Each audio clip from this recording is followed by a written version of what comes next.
কাবাব তো অনেক রকম খেয়েছেন, আমার মতন এই পদ্ধতিতে একবার কাবাব বানিয়ে খেয়ে দেখুন, বিশ্বাস করুন স্বাদ একেবারে মুখে লেগে থাকবে। তো আসসালামু আলাইকুম এভরিওয়ান, আমি বৃষ্টি। আজ আমি নিয়ে এসেছি একটি নতুন রেসিপি, চিকেন কাবাব। তো চিকেন কাবাব বানানোর জন্য আমি এখানে কিছুটা চিকেন নিয়েছি ভালোভাবে ধুয়ে।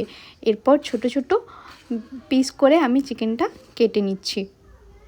তারপর আমি এখানে দিয়েছি একটা বড় মতো পেঁয়াজ, রসুন আর 2টার মতো লঙ্কা দিয়েছি।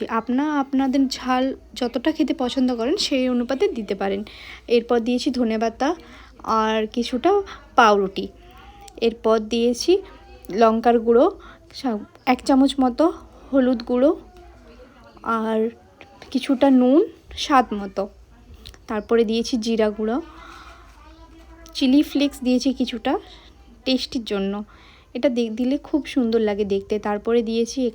তারপরে আমি এখানে দিচ্ছি লেবুটা আপনারা যখন মিক্স করবেন চিকেনটা তখনই দিয়ে দিবেন। আমি এখানে ভুলে গিয়েছিলাম, তাই আমি এখন দিয়ে দিচ্ছি। এরপর ছোট ছোট করে নিয়ে কাবাব আকারে হাতে করে শেপ দিয়ে দিচ্ছি।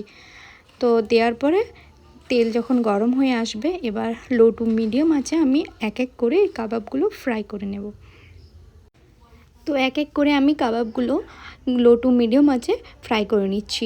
এটা খেয়াল রাখবেন, গ্যাসের আঁচ একদম আপনারা হাই করবেন না, তাহলে কাবাবটা ভেতর থেকে কাঁচা রয়ে যেতে পারে আর ওপর থেকে পুড়ে যেতে পারে। তো আমি হালকা আঁচে কাবাবগুলো ভেজে নিচ্ছি।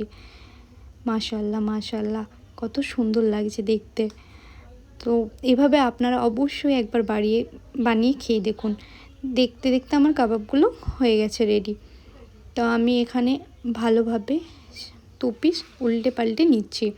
তো ভিডিওটা যদি আমার ভালো লাগে লাইক কমেন্ট শেয়ার, ফেসবুক থেকে দেখে থাকলে ফলো করবে এবং ইউটিউব থেকে যদি দেখো তাহলে ভিডিওটা সাবস্ক্রাইব করে আমার পাশে থাকবে। আর কমেন্ট করতে একদম ভুলবে না, আপনাদের কমেন্ট আমার পড়তে খুবই ভালো লাগে আর আমাকে ভিডিও বানাতে মোটিভেট করে। আল্লাহ হাফেজ।